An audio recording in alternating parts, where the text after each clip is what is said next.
Hello and welcome to my channel. My name is Kelly Rowland, and today I am kicking off a series that I am very excited about creating, and I've had on the back burner of my creative mind mapping for quite a while now. And it's about a specific placement in your astrological chart that can be profoundly insightful and helpful for stepping into and carving out your most aligned career path. And this can get confused with another very core placement in your chart as a similar sort of way that it represents you, but it's on a very different plane, let's just say. And that's the rising sign. And this is the intro to the series, so I just really want to flesh out a few things and create some good parameters so that you can get the most out of this series and through learning about your own or those that you care about's midheaven.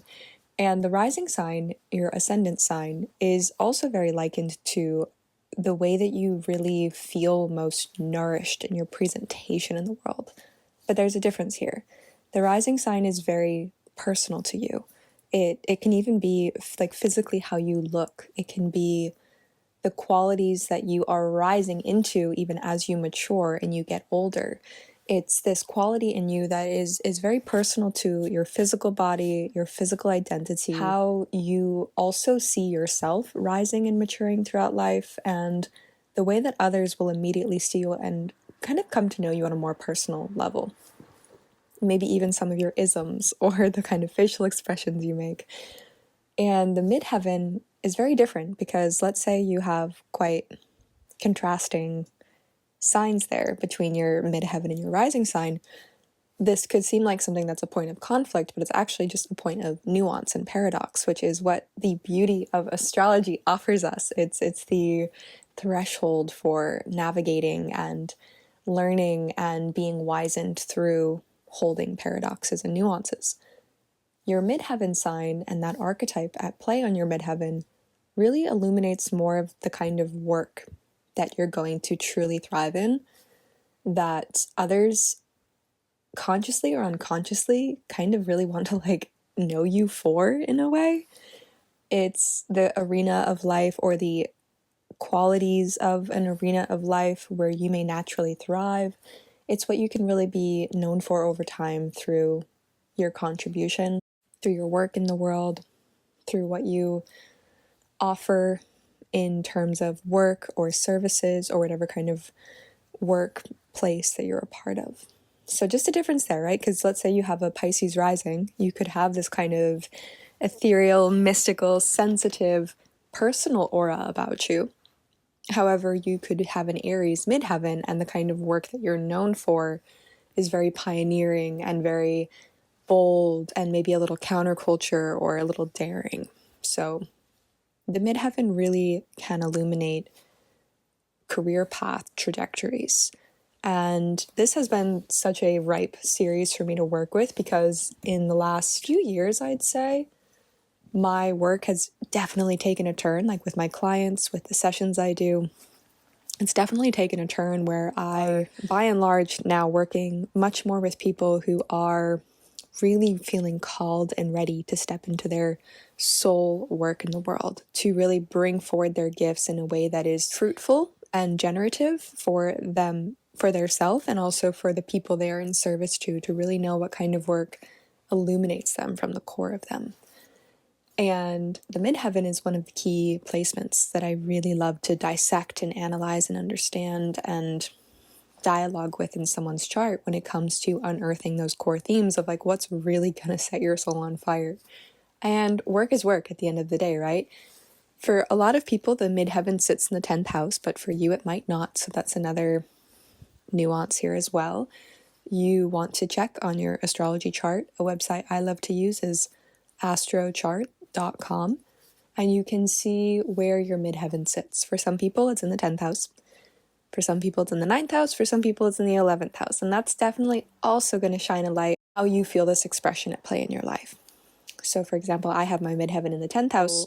It's very linked to my public work in the world, my reputation, my social media platforms, even to an extent branding. Mine is in Scorpio though, so there have definitely been iterations of death and rebirth and a lot of transformation and transmutation cycles. I literally feel like I have lived at least 4 different lives within my entrepreneurial work life over these last 10 years. So you'll want to see which house in your chart the midheaven is sitting in. And let's say yours is in the 9th house. This could illuminate that a big sense of your vocational pursuits or how you are known vocationally has to do with something that has to do with like study or schooling or education or belief systems or certain methodologies. If yours is in the 11th house, it might allude to things that are more linked to organizations, communities, movements, non-for-profits, groups of people, collaborations, the internet, social spaces. It's really quite fascinating to see these slight but powerful distinctions that can show up within our midheaven placement. And before I get into the first sign in the next video, the midheaven I just want to give a few anchor points on what the midheaven can truly reveal. So the first one, it really alludes to essence of the kind of work that is likely going to feel very satisfying and gratifying for you, and something that's going to be really well received by those who are meant to receive that from you. It doesn't always mean it's going to be super well received by everybody, but then again, we can't always please everybody.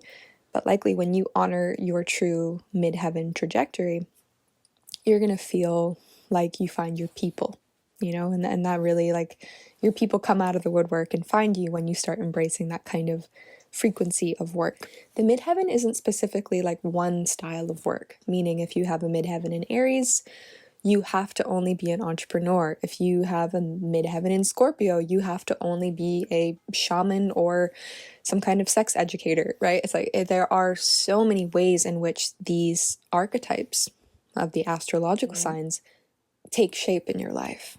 It's a frequency of that given astrological type that can inform a whole smorgasbord of career paths that could feel really aligned and dialed in for you. And that's what I'm going to be getting into in each of the signs as we go through them in this series. And the third piece I want to speak about with the midheaven is you're going to also want to see if you have any planets that are in conjunction with your midheaven. Do you have any other planets sitting along your midheaven, which could look like having planets in the 9th, 10th, or 11th house?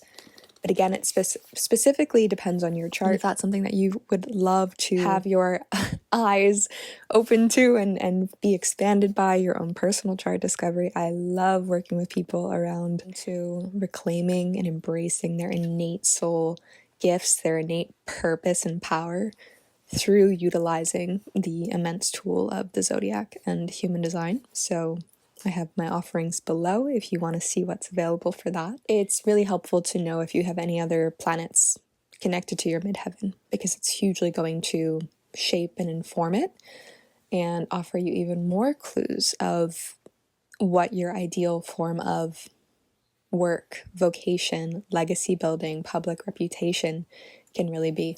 And a fourth thing I want to add as a tail end that I didn't think I was going to add, another myth bust I love to share around midheaven is that it's not only about being super public and super well known about the midheaven. It's not only about who you are, quote unquote, online. It's someone who has a midheaven in Aries, and I cannot wait to go on this journey with you.